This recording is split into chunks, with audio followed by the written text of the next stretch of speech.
to Krishna. Okay, Krishna gives us the understanding by which we can come to him, by which we can understand. In the Bhagavad Gita, that verse 1154, Bhaktya Tunanyaya Sakya, Aham Evam Vidorjuna, Gyatum Drastum Tatattvena, Praveshtum Cha Parantapa.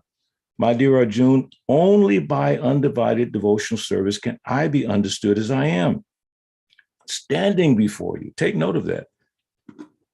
Krishna's standing right in front of Arjuna, and Arjuna is misunderstanding him. Take my chariot, my dear chariot driver, my dear Parthasarathi, take my chariot between the two armies so I can see who's come here to fight. How can Arjuna in his right, quote unquote, right mind do that?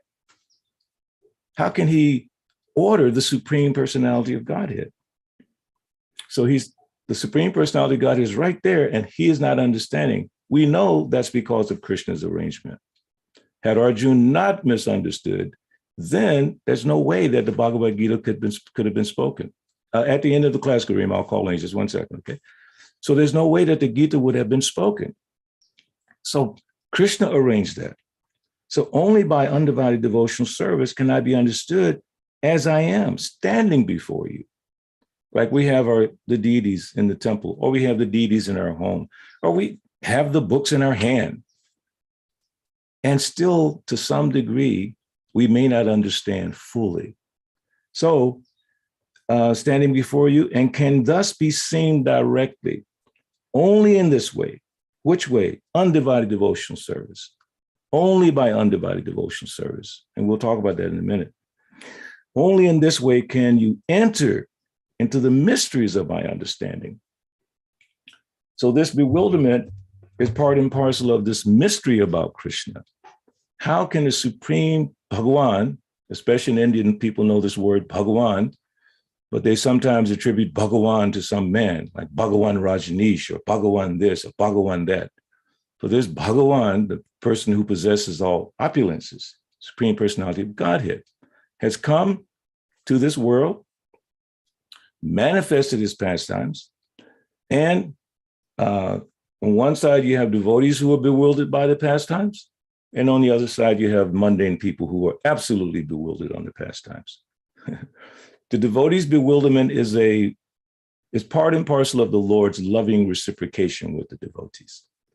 Like when Bhishma appeared to be somewhat bewildered, or Kunti Devi is saying directly here, this sight is bewildering to me. The sight, this picture of Krishna, how Mother Yashoda is dealing with him. It's absolutely fantastic and amazing. How are we going to be able to understand? So understanding, the result of understanding should be action. To say I understand it, that could be academic. You can study something and you can understand it. But to truly understand it, it should reflect in our actions, in our activities. That's a great blessing. In other words, once we begin to appreciate the amazing power of the Supreme Personality of Godhead, his amazing mercy, his blessings, that should be reflected in our actions. It's like devotional service means devotional service. When we say Shravanam, Kirtanam, Vishnu, Smartam, Padasevanam, that Padasevanam, what does that really mean? Serving the lotus feet of the Lord. What does that mean? Not all of us are able to go on the altar, like the deities that you see right there, not able to go on the altar and bathe the lotus feet of the Lord, bathe the body of the Lord, dress the form of the Lord. Not all of us can do, because if you're not second initiated, you can't go on the altar and do that. But you may have deities at home. So you say, I'm serving the lotus feet by washing the Lord's lotus feet. Does it extend beyond that? I remember in Vrindavan in 1976, when Srila Prabhupada was giving the lecture. I believe it was on Initiation Day, but it could have been a different day. But he made a special point to say, you think you serve the deity on the altar because you think here is Krishna. I'm paraphrasing. You serve, like we all come together and worship the deity so nicely and decorate so nicely. because we're seeing, and Srila Prabhupada has explained to us the importance of the archan, the process of deity worship, okay? So Srila Prabhupada said, you're serving the deity because you think here is Krishna. Then he said, but you don't take care of the floor because you don't realize here is Krishna. And he pointed to the floor. You don't realize that this is all Krishna's manifestation. So in our, quote unquote, in our neophyte condition of life, sometimes we limit what devotional service means. We have a sort of a narrow view. I thought about the pastime of Lord Chaitanya, Gundicha Marjana, Supreme Personality of Godhead. Again, this is bewildering. Supreme Personality of Godhead, Lord Chaitanya Mahaprabhu, hands and knees on the floor, washing the Gundicha temple. And some of us, for whatever reason, we may hesitate to clean Krishna's temple. The temple is manifested, so we get a chance to purify ourselves so that we can get the opportunity to understand the pastimes of the Lord. Bhaktiyato Nanya Yasakya, only by undivided devotional service. Only by devotional service can I be understood as I am standing before you. The deity is standing before us. How are we going to understand the deity if we don't perform service? And service has many, many manifestations and attributes. Srila Prabhupada nicely says, devotee sometimes is cooking for Krishna, sometimes he's cleansing the temple, sometimes he's going to the bank for deposits, sometimes he's shopping for Krishna, doing something for Krishna. Why? The Dhammi Buddhi Yogam. So we engage in service, te sam sattva yuktanam, bhajitam priti purvakam. Then Krishna gives us the understanding how to come to him through service. We should never, ever, ever, ever hesitate to do service. And do not conflate the whole thing or misunderstand that, I'm just going to sit here and read Prabhupada's books 30 hours a day. That's my service. Prabhupada never agreed to that. He never allowed such a thing. I remember, quote unquote, in the old days when I was a brahmachari for like 8 years, and I just thought about it. 7 days a week, 7, no exaggeration, 7 days a week, 2:30 in the morning, 9, 10 o'clock at night, nonstop service. No question of a day off. Day off meant, you had a little time to read extra. I was remembering sitting down with Swabhas Prabhu, the temple president of Los Angeles, Vaishya Sika Prabhu at that time, and Naikatma, so many devotees sitting around on a Saturday afternoon reading for a couple of hours after a full week of Sankirtan. Now, the reason I'm bringing all that up is that I thought about it. I said, 8 years continuously like that. Then, of course, I got married later on, then service continued. But that is the reason why I'm still here. I may be a fool and rascal right now. I may not be doing a whole lot of things right now, but somehow or another, that investment is paying off. That intense service for every single day, 7 days a week, many years on end. So that's why now in my life, as I'm getting older, the one thing that I really hang on to is Harinam Sankirtan. I don't get a chance to do so many other things, but this Harinam Sankirtan is my life and soul.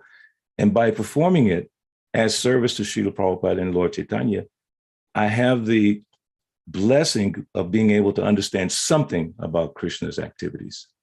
So my point there is that by devotional service, this bewilderment, actually the bewilderment may come even more, because in the case of Kunti and Bhishmadev, it's part and parcel of the ecstasy, working through the so-called bewilderment and being blessed to be bewildered by Krishna's pastimes in a loving way, not like the mundane people who don't understand God. So for the devotees, these pastimes should be amazing to us. And the term is being used here, picture, this picture. A devotee recently was describing this in a class I was attending, and he was saying that we should be so filled up with the pastimes of the Lord, and then when we talk about them, they are manifest and they become real to us. And I thought that was so beautiful how he described it. And then he started describing some pastimes of the Lord about Kurma and just the way he was absorbed in that. You could see he was beginning to appreciate. I remember His Holiness Jayapataka Swami, and some of you who have been in his presence when he would speak about Chaitanya Bhagavat. When he speaks about Chaitanya Bhagavat, he's lost to the world. I mean, devotees, it's almost like everyone just disappears. He's in that pastime with Lord Chaitanya, and it's just so natural and so loving. He's appreciating, truly appreciating those pastimes in ecstasy. And sometimes I've seen him really go into a whole different kind of state. When Srila Prabhupada came to Atlanta, and when he was talking about Lord Chaitanya and Lord Chaitanya's mercy, he broke into tears. It just manifested in front of us. Mahaprabhu ki Tananita Gita Vaditra Majam Manasora Sena Romanchakampa Shutaranga Bhajo Bhande Gorosi Charanaradan Manasora Sena, relishing within his mind the pastimes of Chaitanya Mahaprabhu. So we have been blessed to be, by Srila Prabhupada, to have these pastimes revealed to us. And they should replace all material sense gratification, these pastimes. And they should inspire a certain reaction in our lives. So that is my point. In other words, by hearing all of this, what do we intend to do with this knowledge? We've been blessed to be exposed to this transcendental knowledge, these wonderful pastimes of the Lord. And this purport is so, like I said, so amazing because it covers so many different areas of our philosophy in a nice way. So when we talk about devotional service, first-class devotional service, so these devotees are all performing high-level devotional service. So what is first-class devotional service? In Chaitanya Charitamrita, Madhya-lila 9:167, quoting from the Nectar Devotion, Anya Bilashita Shunyam Jnana Karma Dyanarvitam Anakulyena Krishnanu Shilanam Bhaktir Uttama. When first-class devotional service develops, one must be devoid of all material desires, knowledge obtained by monistic philosophy and fruitive action. The devotee must constantly serve Krishna favorably as Krishna desires. So in order to get to that point where we can truly appreciate and understand Krishna's pastimes, like he's saying, Bhaktya Mama Vijananti, on this undivided devotional service where we're absolutely doing everything for the pleasure of the Supreme Personality of Godhead. In another verse that everyone has heard many times, same Chaitanya Charitamrita chapter 19, text 170, Sarvopadi Vanir Muktam Tat Paratvaina Nirmalam Rishikesha Sevanam Bhakti Uchate. Bhakti or devotional service means engaging all our senses in the service of the Lord, the Supreme Personality of Godhead, the master of all the senses. When the spirit soul renders service unto the Supreme, there are two side effects. One is free from all material designations, and one's senses are purified simply by being employed in the service of the Lord. So that's my point again. All of our senses, mind, subtle senses, gross senses, touch, taste, smell, everything engaged in the service of the Lord. That is what devotional service is. So by that kind of devotional service, we can begin to understand Krishna. Only by that kind of devotional service. So that is the practice. So the temple, Srila Prabhupada has established ISKCON in such a way that we can practice. This is called sadhana bhakti. Don't forget, this is sadhana bhakti. We're practicing devotional service. We're not on that highest level yet. So don't fool ourselves. Not for 1 second. We should realize that in order to attain that higher level of Krishna consciousness, that spontaneous devotional service, all those wonderful things we hear about in Nectar Devotion, we have to focus now in our devotional activities. And how simple. We have a body, we have senses, we use them for Krishna. Factually, within the temple, devotees should be clamoring for service. Sometimes we make reasonable, I don't want to use the word excuses because it sounds so harsh, but let me use it anyway because it might help us. Sometimes we make excuses as to why we can't do something. For instance, I know in Philadelphia, many of you live very far from the temple, sometimes 45 minutes, 1 hour. And that becomes the reason why you can't particularly take up a particular service because, maybe you're not able to come, or maybe the temple administration may feel that it's, it may be too difficult for you and all that. But that's an excuse. Let me soften that a little bit, okay? It really is, because I saw a video once of a documentary of the Soho Street Temple in London. And they were showing how the devotees were coming to serve in the temple. Before, they didn't have many devotees to come, but somehow or another, they had this kind of group realization of how important it was for service. And they show one older lady who lived an hour or so away from the temple, getting on the bus, getting on the tube. In London, they call the subway the tube, and coming to do Mangal Arati several days a week. I was like, oh my God, this is unbelievable. How is this possible? Because my excuse is I live too far away.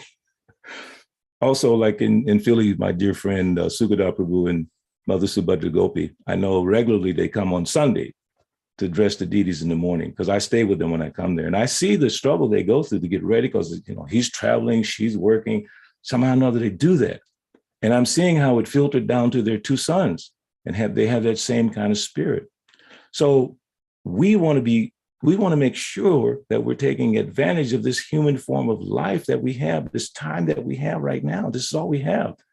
Act with times that are with thee, and progress you'll call. We only have right now. We don't have yesterday. It's gone. And tomorrow is not promised. We have right now. And we want to understand Krishna. Otherwise, why are we in this movement? We're not in this movement to get money or to get some position or some power. That's nonsense. We don't need that. We will leave this body at some point, guaranteed. And we're in this movement now with an opportunity to love the Supreme Personality of Godhead, to get free from the cycle of birth and death. What are we going to do with this opportunity? And I'm saying most of us are engaged on some level of devotional service, but see the temple as the place where we can practice unalloyed, pure devotional service. But you can say, well, I can do it at home. Sure, guaranteed you can do devotional service at home. But the temple provides an amplified opportunity. It's like so much opportunity. So I'm saying we should be clamoring, trying to get an opportunity to serve. Please give me an opportunity to serve. I told the story the other day that I was selling incense for the temple in Atlanta one year. And that's the year that Prabhupada came. And I had collected quite a bit of money.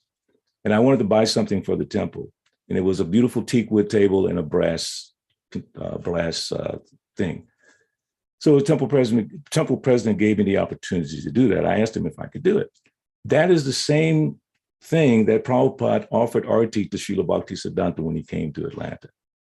I was like, wow, I never knew that. I mean, I didn't know by getting that Prabhupada would use that. But I asked for that service. Can I do that? So my point is that we should be looking for opportunities to serve, because service with love will bring us closer to Krishna. Pure devotional service, Krishna will reveal himself to us. We don't need anything else. Devotee is not interested ultimately in anything else. There's nothing else that really, really matters in this world, because it will all be taken away. So understanding Krishna is the best thing for us. How do we come to that point? Undivided devotional service. Ahaitukya pratiyata, unmotivated, uninterrupted devotional service. And that's what the temple provides for us. So this pastimes of the Lord, so wonderful for us. And as we engage in our devotional service, we begin to appreciate more and more the pastimes of the Lord. So as I said from the beginning, I'd just like for a couple of minutes, not too long, if anyone would just like to share some pastime, especially of the cowherd boys, how they were forgetting Krishna as Supreme Personality of Godhead, and that particular pastime, and how it might affect you. So if anyone has any quick thoughts, maybe Bhakta Bob might want to start us off. Bhakta Bob, you want to share anything?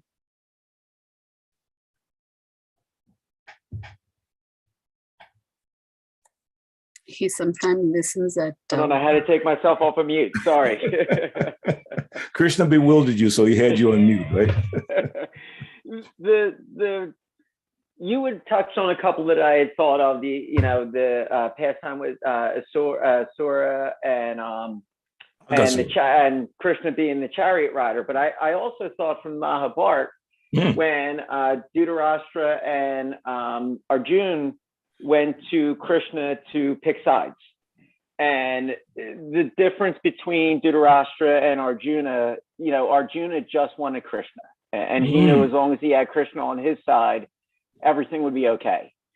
Whereas Dhritarashtra saw the scope of the army and the sheer force and wanted that. He wanted the material side, whereas, like I said, Arjuna knew Although bewildered, he didn't see him as the Supreme Personality of Godhead. He just knew, okay, everything's going to be okay if I have Krishna. Wow. And that's kind of where my mind went to. So I thought that was pretty good. Hopefully you guys enjoyed. So that means to you that wherever there's Krishna, there's going to be, everything will be fine. If I can just hang on to my Krishna consciousness, remember Krishna, Srila Prabhupada, everything will be fine. Is that right? Sure. Yeah. And just peace. I know, like, if I'm at work and, things are getting a little stressful, like I pull out my bead bag and I do a quick round. And it's like, all right, just to remind me, like, all right, I need him on my side, calm, breathe, everything will be okay. This too shall pass type of thing. So just that thought process. Yes. Beautiful. Thank you. Garima?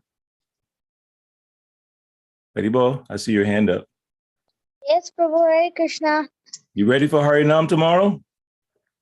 Oh, I forgot tomorrow's Harinam. Oh, yeah. You said we're going to my daddy's store, right? We're going to your daddy's store tomorrow for sure. Absolutely. So what's your Okay. question? Oh, not question. What is the pastime that you were thinking of?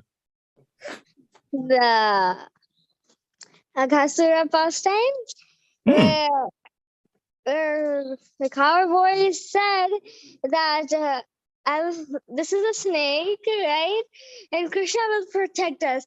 So why do they want to go inside there if it's a snake?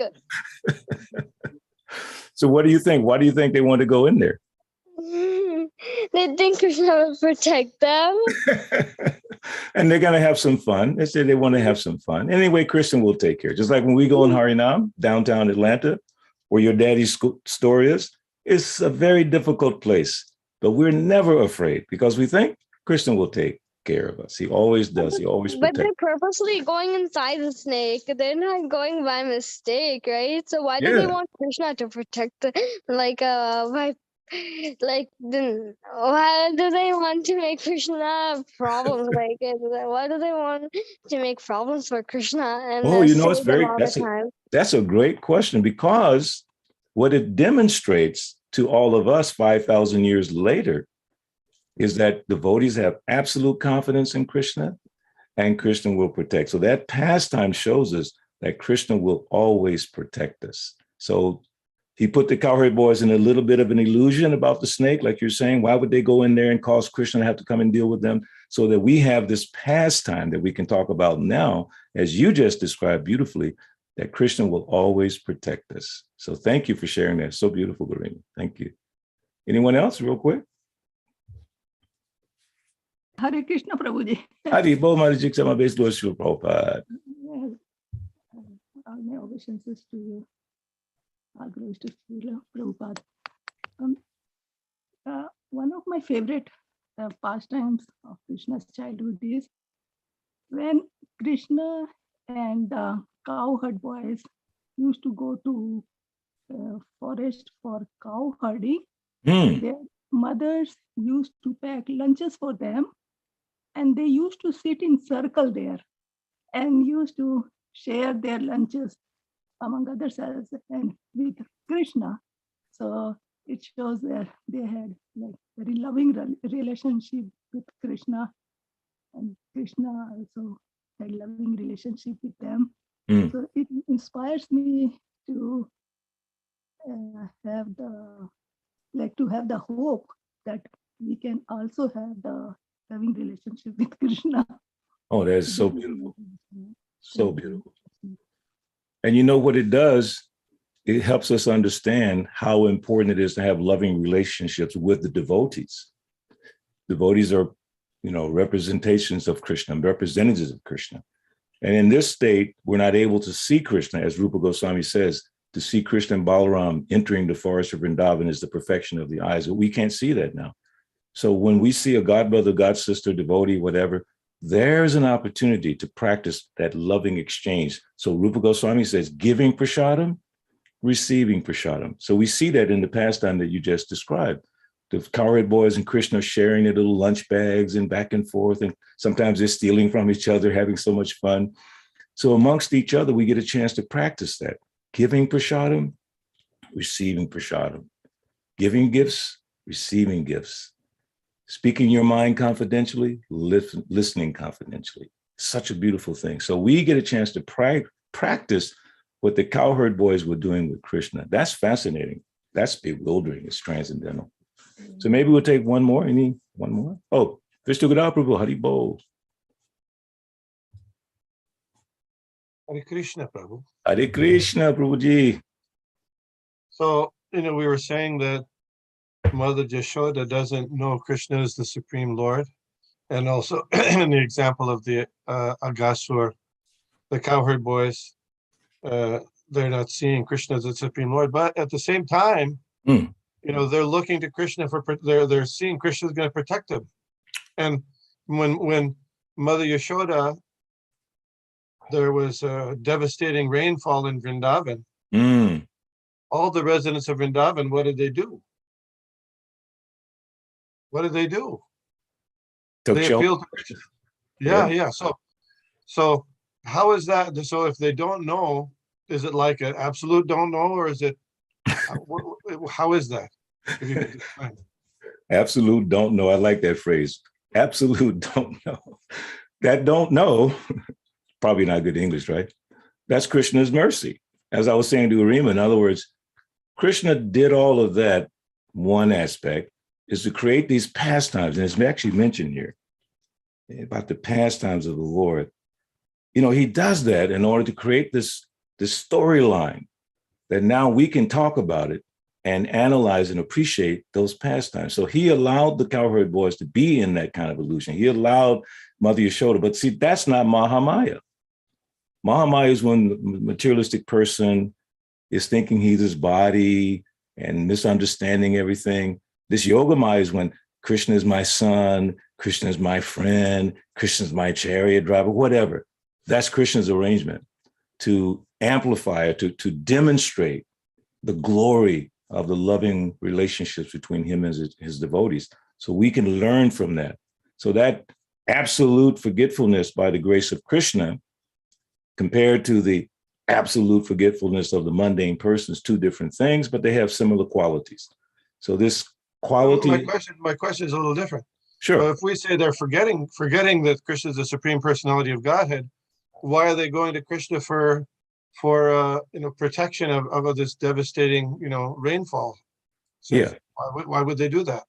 So again, my point being that Krishna put them into that condition so that they could demonstrate the importance of surrendering to Krishna. So that as we're discussing it right now, we're discussing that dynamic. Why did they take shelter of Krishna? Because they have no other shelter but Krishna. So that is to me, I'm just saying, to my understanding, that's a lesson for us created by the Lord. The devotees did not necessarily intend for it to be that way, but the Lord set it up in that way. So their only source of protection is Krishna, to demonstrate that so that we can look at it, appreciate it, analyze it, implement it. That pastime is there. Otherwise, there's no real purpose. Like you're saying, why would, why? There's no other understanding for me other than Krishna wanted to demonstrate the importance of taking shelter of him exclusively.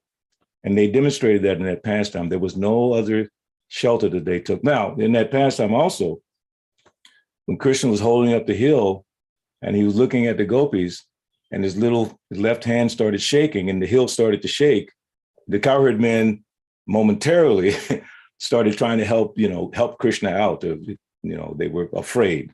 So that's also kind of a bewildering circumstance in that particular pastime. But that's from my understanding on that, Vishnu Gadapu. Anything else? So I'll pass it back to Shobharadhe or Dronacharya, whoever's there. Hare Krishna, Balabhadra Prabhu. Mother Shobharadhe had to prepare for work. No problem. Well, thank you very much for a wonderful class and also the pastimes of Krishna from the different devotees that they shared. Very sweet and wonderful to think about throughout our day. I want to invite everyone to this evening's Srila Prabhupada Leela study. Begins at 7 o'clock on the same Zoom channel, discussing the wonderful pastimes of Srila Prabhupada and the Juhu Temple. Also, if you're interested in learning shlokas at 6:40 tonight, between 6:40 and 7, leading up to the Srila Prabhupada night, Vishnu Prabhu is teaching the devotees in different shlokas. So if you'd like to learn, recite, pronounce, memorize, this is a great opportunity to do so. Okay, everybody have a wonderful Krishna conscious day. We'll see you tomorrow. Balabhadra Prabhu, thank you so much. Thank you. For your teaching. And tomorrow's Srimad Bhagavatam class is going to be given by Vishnu Prabhu. So please tune in.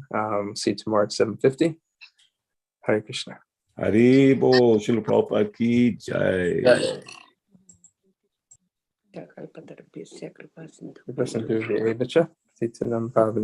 Vaishnavi